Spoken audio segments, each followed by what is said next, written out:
My name is Kevin. I work at ELISTAR. We are a French company manufacturing tethered drone solutions. Here we have the Chronos system that we brought here at the commercial UAV. I think this is for the first time we're showing this product here. So this is a tethered drone. The main difference that you see between a regular drone and a tethered drone is that it is powered through a tether line that actually provides powers and data communication between the base station or your remote control and the drone itself. So everything is secured through a hardwired connection between the drone and the tablet.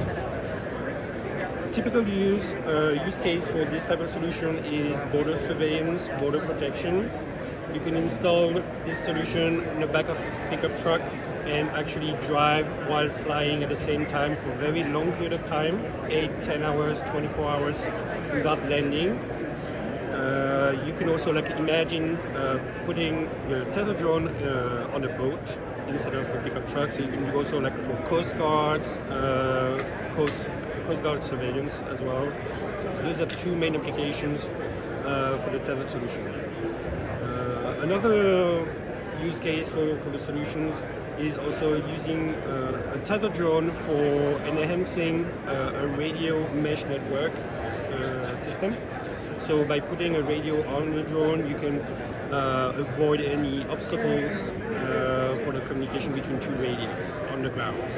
So that's also a good thing about tethered drone.